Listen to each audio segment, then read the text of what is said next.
We are at the Turkish presidency to talk to Turkish Vice President Fuat Oktay, and I want to directly turn to him because we have a lot to talk about. Well, thanks for having us. There's an Operation Coordination Center at the Turkish presidency, and you've been there since the operation started yesterday, and you are the one sharing information with Turkish President Recep Tayyip Erdogan. So I want to start with some technical details. What is the scale of this operation? How many soldiers are involved? What is the depth? And also, is there a time frame? Well, again, thank you. I'd like to thank you just to the entire, and say hi to the entire audience of TRT World. Thank you for giving me the opportunity to address the audience again, throughout the world again. President Erdogan is in charge of the entire operation. He leads the operation, and he has been almost on a constant base leading the operation center and also getting information almost on a not only hourly base but on a continuous base. As you all know, as we all know, the operation started yesterday at 4 p.m. in the morning.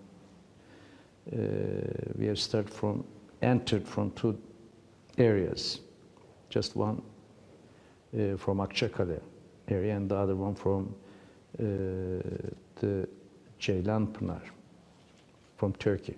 So which is basically the Tel Abyad and Rasul line at the other side of the border. It might not be safe, might not be appropriate to give the details of the operation, but I might just give you the information that yes, we are there with the entire Turkish army, with all the forces of Turkish army over there, with the air, including the air, and not only again Turkish army, but also the unified opposition, Syrian National Army as well. So we are together over there since the beginning of the operation. Right now, from Tel Abyad area, we are almost like nearly or more than 8 kilometers depth into the Syrian territory. And at the Rasul line area, again, we are nearly 4.5 to 5 kilometers depth. But at the other side, through our jet fighters, we have already entered to a lot more into the depth area and the depth territorial area of the Syrian. What's the final target? We've been talking about some 30 kilometers since these talks with US started. We do have very clear final targets indeed. This is something that we have been talking with the international community, including the US as well. Some were like 30 kilometers depth into the area. So that's still our target. Again, the objective of this Operation Peace Spring is first to save our borders from the terrorists. We will not allow something that we have already declared to the entire world, that we will not allow any terrorist organization to have a corridor throughout our borders. We do have 911 kilometers of length of borders in our southern part of Turkey indeed. So we have declared it since the beginning. We will not allow any terrorist corridor over there, and we will not allow any terrorist state to be established there. So this is one of our objectives, not to let any terrorist organization or terrorist corridor. So we'll continue until we clear up the area from all terrorists. So the second objective is, again, to have a safe area in the region so that the Syrian refugees live in Turkey, nearly 4 million refugees, So they will be able to get back to their own lands on a voluntary basis. So this is our main two objectives of the operation. But at the same time, we do have a principle, again, political principle that we have already declared. We are for the unity of Syrian territorial integrity. And we respect, again, with the, we do have respect with the Syrian territorial integrity. So until we reach those objectives, this operation will continue. We've been hearing many comments from the international community since the operation started. One of them is about the civilians living in the region. Yes, there are many civilians living there. How is Turkey separating these civilians from YPG members? Turkey has a very strong record of separating civilians from the terrorists indeed.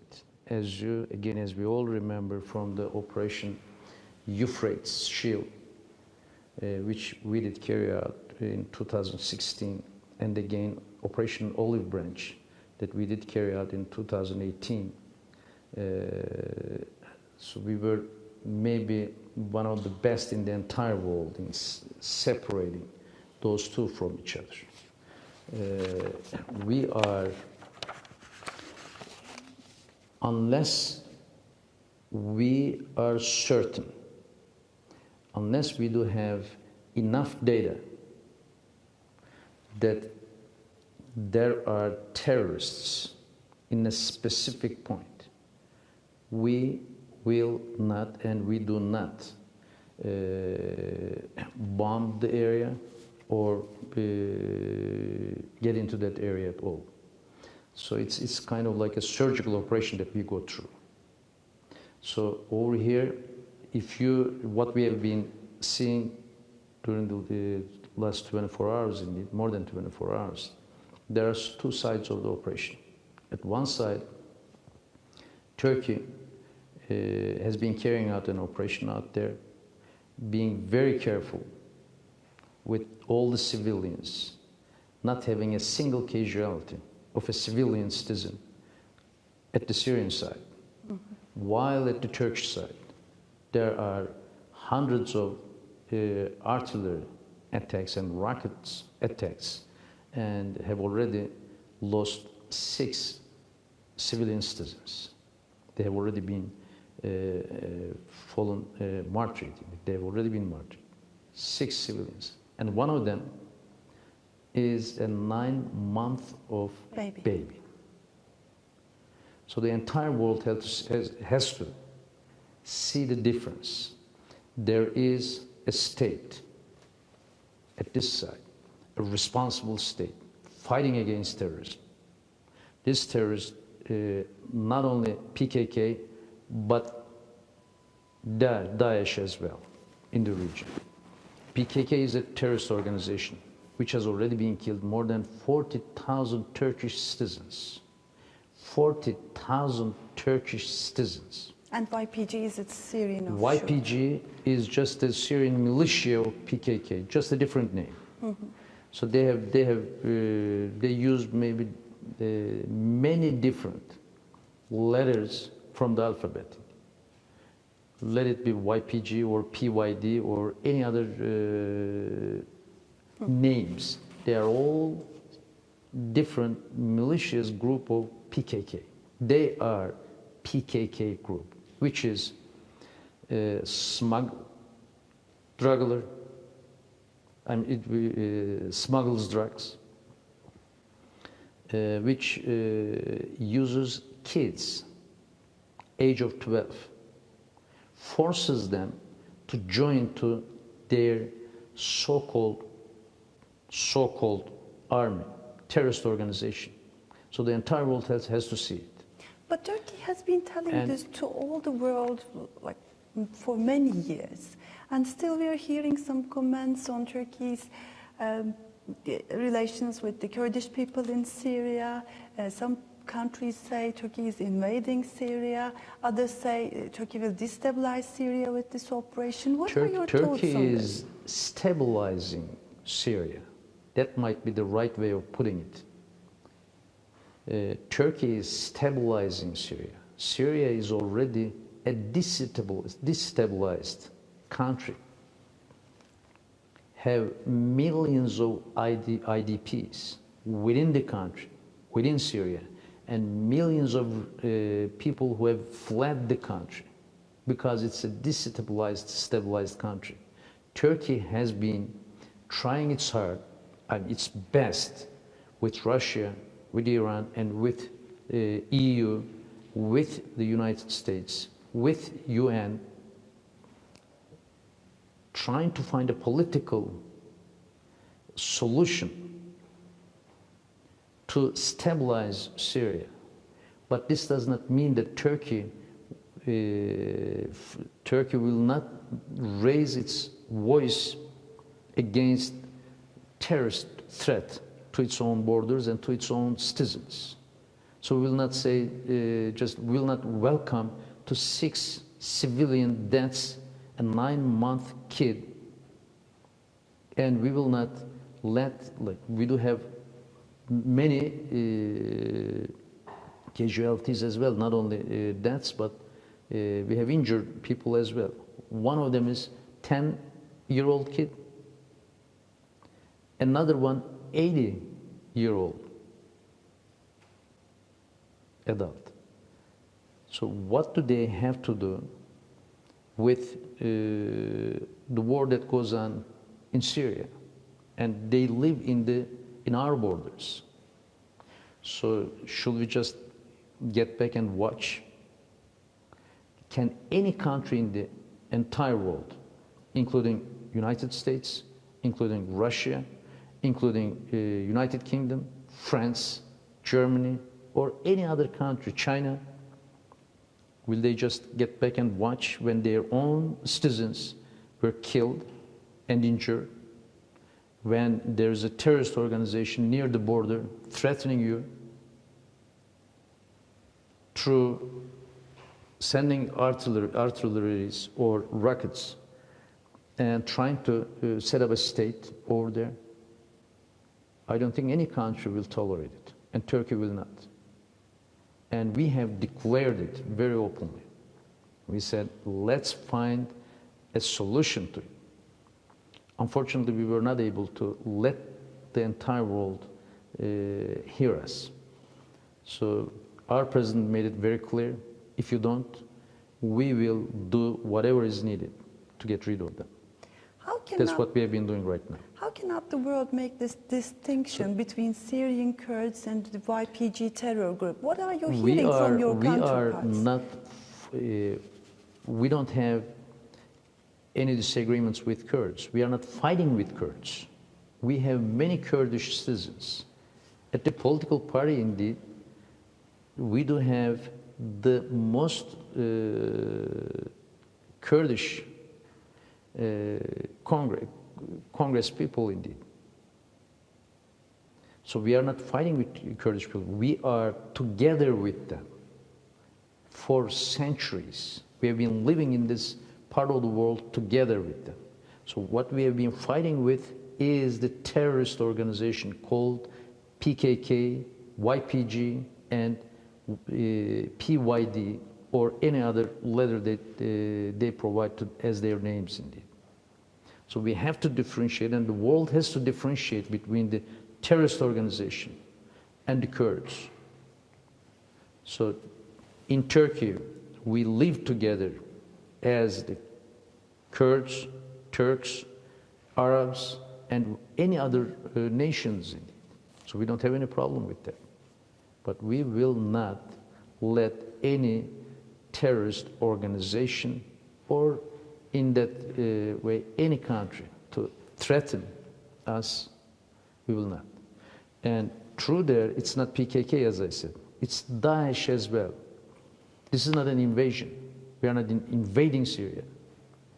We have been trying to stabilize an area over there so that the civilians in Turkey, the Syrian civilians and the Syrian refugees can get back to their own lands, as I stated before. So there are Kurds as well, Syrian Kurds, who have been living in Turkey. We do have nearly 4 million Syrian refugees in Turkey. We have already spent more than $40 billion so far, since the beginning of this crisis. So we have not seen anybody around us other than just kind of like just words. It's us who have been paying the price. So we have welcomed them. Doesn't matter, we pay the price, but when it comes to threaten Turkey by any organization, terrorist organization, whether it's PKK, YPG or Daesh, we will not tolerate. Turkey and Turkish people will not tolerate. We are totally dedicated. Mm-hmm. And you mentioned Daesh, and I was going to ask one last question about Daesh. How is Turkey going to handle this Daesh situation? There are Daesh fighters, foreign fighters, and not only them, their wives, their children. So what does Turkey have a plan? Our plan is there are detained Daesh fighters in the area. Once we capture, our president has already guaranteed today indeed,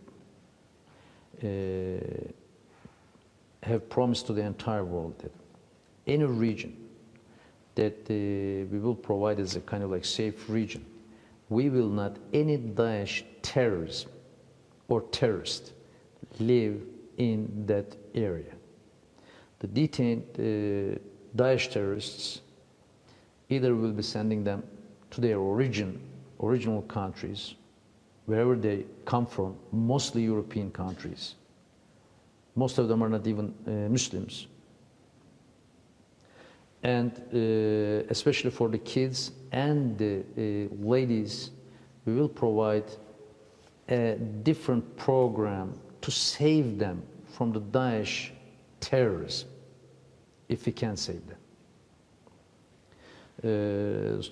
So far, Turkey has more than 75,000 names, a list of Daesh terrorists, which we continue use as a kind of like filtration. When anybody gets into Turkey. So we do not let anybody get through Turkey, cannot use Turkey neither as a destination country nor transit country to go to Syria. So we have been fighting against it real hard. So we have already nearly 7,500 deported from Turkey. Again, more than 8,500 somehow we did not let them again get into Turkey, send them back. So we do have ways to fight against them. Remember the operation Euphrates Shields? We have neutralized, killed more than 3,000 Daesh terrorists then. So we do have real huge experience indeed. And we have been fighting against Daesh terrorists in Turkey as well. Remember just a couple of years back, we were having many attacks, civilian, to the civilians in it. We did have many casualties then. So it came to a point that we not only fought against Daesh in Turkey, but through the outside of our borders as well. So we did fight with them, and we have been fighting with Daesh people as well. Turkey is maybe the only country who have fought against Daesh sincerely, in a systematic way, not just once or twice or 3 times. We have systematically have been fighting against Daesh, and we will continue to fight against Daesh as well. Well, thanks a lot, Mr. Vice President, for having us here.